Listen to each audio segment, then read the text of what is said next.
Hi there, I'm Cathi Barker from Software Solutions. Now, increasingly, I'm getting people asking me about how can I share my Microsoft project file with other people that are working on this project. There's a number of options available to you. It just depends on what you want those other people to be able to do. And maybe some people are allowed to edit and some people are only allowed to view. If they're only allowed to view the project file, then I'd probably save it as a PDF file, a portable document file, which pretty much anybody can open and read.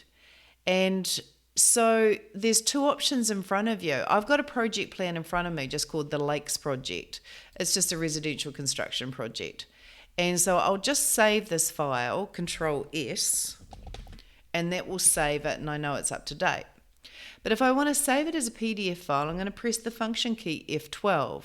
In all Microsoft programs, F12 is Save As, much quicker than going File, Save As, Browse, and faffing around that way. So I'm going to go back out of here and just press F12. Now here is the Lakes project. It's a project file, an MPP file, and I've currently got it going to my documents. I'm going to simply change project to the fifth listed option, which is PDF. If I choose PDF file and then I go save, I'll get a little dialog box pop up, as you can see here. So now I have the option of exporting all the tasks to that PDF file, or I could just choose a certain range of tasks. Maybe I only want them to see stuff that's going to happen next year. So I might say just print from the 1st of January to the 2nd of May 2023. So if I go OK now, it will construct that PDF file. Now to look at the PDF file, I'm going to press the Windows key, Windows E, to bring up my Explorer. And if I then navigate my way to the Documents folder, here it is here, and then sort the documents by date modified, I can see the top file that I've just created, which is a PDF file, is the Lakes project. In fact, I'm noticing it's half the size of the actual Microsoft project file, and that's an interesting fact or statistic as well. So I'm going to double click this PDF file anyway and have a nosy. Yep, it's come up on my other screen, so let me just bring this over to you. Now, normally that would come up in Acrobat Reader, but I actually have a license for Acrobat Pro, so mine's actually come up in Adobe Acrobat. But either way, you're going to see how many pages. I can see I've got 10 pages that have been created in this PDF file. And as I navigate to each page, I can see I'm seeing the columns task name, duration, start, finish, predecessor, not quite seeing resource. And as I go down, once I hit page 6, it starts to show me the Gantt. And I also have a legend at the bottom of each page. So it's basically printed just the columns I had visible. Let me dive back to project. That is task name, duration, start, finish, and predecessor. It did not print out the resource name column because it wasn't visible. And it only printed the date range that I specified, and it gave me a legend on every single page. Let me just dive back to it. Here it is here. So that is one option. But I think if I really want to customize the look of this printout, like get rid of the legend, it dominates almost a third of each page, then I would actually print to a PDF printer and not save it as a PDF file. Let's see the difference. I'm going to close this here. To print to a PDF printer, I'm just going to press Control P, and that'll throw us into Print Preview. Now here I can choose, instead of my Brother printer, I can say, look, actually let's print to PDF, or whatever PDF printer you have available. We should all have Microsoft Print to PDF. Now I can see what actually is going to print. I can see what columns are going to print and what portion of the Gantt's going to print, and I can see the legend. Now, before I went into Print Preview, I really should have played with the columns, because I would like to see maybe the predecessor column and maybe the resource name column. So let me press Escape and back out of Print Preview. It's important that we position this divider between the actual entry table and the Gantt chart in the correct position, because this does affect what actually will print. So if I move this over maybe to here and go Control P, you'll see that's had an immediate impact on us now seeing the predecessor column. And as I move between the pages, just using the little black triangle, I'm now also seeing the resource names column. I probably wouldn't print this to A4. Let me just change this to A3. And now I can see, if I go back to the first page, my predecessor and my resource names column. Let's say I don't need to see the predecessor column, but I do need to see the resource names column. Go out of your print preview, escape, right-click your predecessor column and hide that column. The resource names column, I'm actually going to bring it in a little bit in terms of size and width. And then the divider, I'm going to bring this over as well. But I have to make sure that the divider is just sitting slightly to the right of the edge of that column. And if I go Control P, I can see I now am printing the task name, duration, start, finish, and predecessor. I could also get rid of the indicators column and the task mode column. If I press escape, I'll right-click task mode and hide it, and right-click the indicators and hide that as well. And now if I go Control P, this is what I'll see in my print preview, which I'm happy with.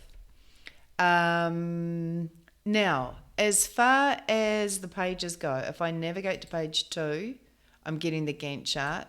Page 3 and 4 and 5. So there's yeah. Now in the bottom right corner, if I choose multiple pages, I'll be able to see all the pages, and that might be easier than navigating. So this is what's going to print. A total of 6 pages with the Gantt on some of it and the table on half of it. Let's get rid of the legend. If you go into page setup, there is the option legend at the top here. And I'm going to say none and OK. I don't believe we need to print the legend. Now this has had quite an impact on how much is printing now. But let's say I want to get this on 4 pages. I'm going to go to page setup, and I'm actually going to say under page that I want to fit to maybe 2 pages wide and 2 pages tall, and OK.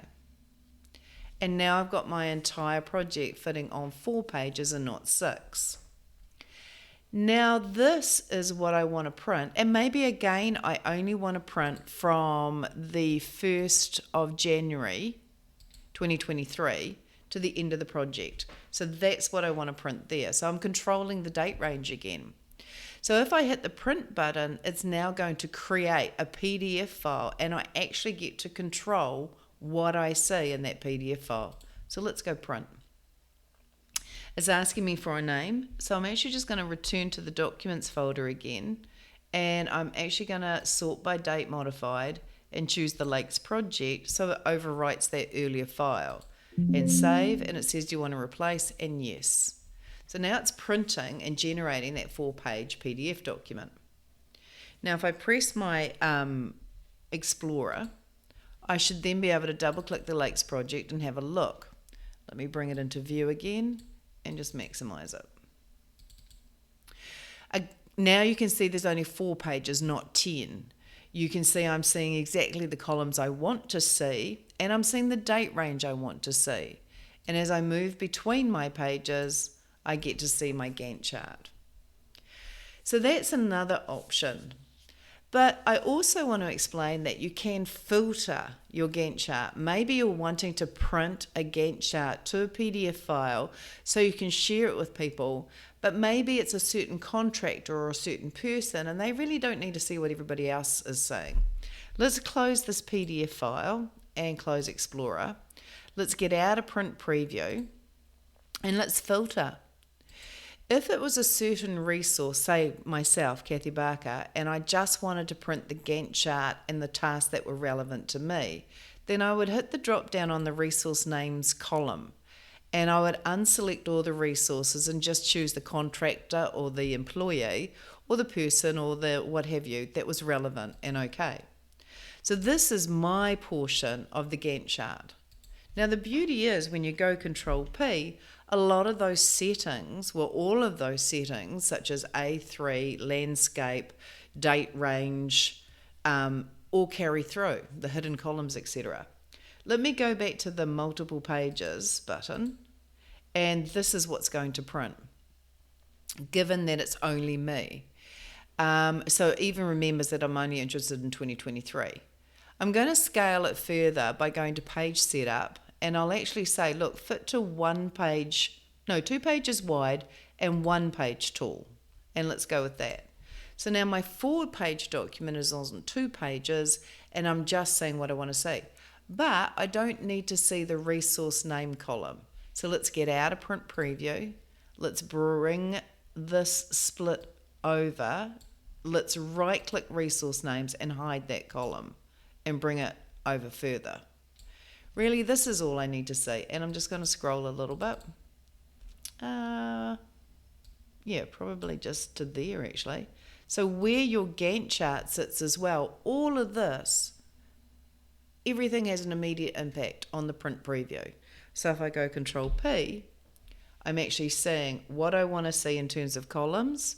I'm actually, if I go for multiple pages, seeing how it's going to split over those multiple pages. I could scroll that Gantt chart over further. Let me just scroll over further. The date range is probably having an impact here. So let's scroll it to there, Control P, take off the specific dates and just say entire project, and let's have a look at all the pages. So that's what's going to print, the entire project. So I'm going to go out, and I actually want it to show me probably this task here, which is starting on the 17th of the 1st, just again to save space. Control P, tell it that I want the 17th of the 1st, because that's when I start working on this project, until the end of the project. And if I view multiple pages, that's what's going to print. And that's exactly what I want to print. So I'll just hit the print button. That will generate my Lakes project PDF file. Yes, I want to overwrite it.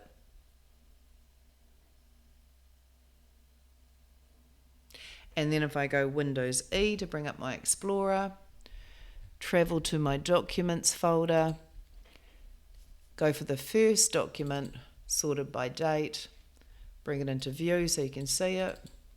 Those are my 2 pages, the first page and the second page, giving me exactly the columns I require in the Gantt chart. So if your audience just needs to see a picture of what's expected from them, whether it's just that resource and just a certain time period, use your filters. If I close this PDF file and close the Explorer and get out of print preview, all of these columns have got a drop down, which means that you can literally filter what you want to see in terms of the time frame, and whatever you do on that screen in terms of filtering out just the right resource, just the right date range, that's what will print. If you want to get those columns back, I'm just going to right click, say this, and insert a column. And I want to bring back R, which is my resource names. And there's my resource names column back. If I right click task name, insert column, and hit I can bring back my indicators column. And it doesn't need to be that wide. If I right click task name and insert column, I can bring back my task mode column, and it doesn't need to be that wide either. So you can easily right click, insert column, and bring them back.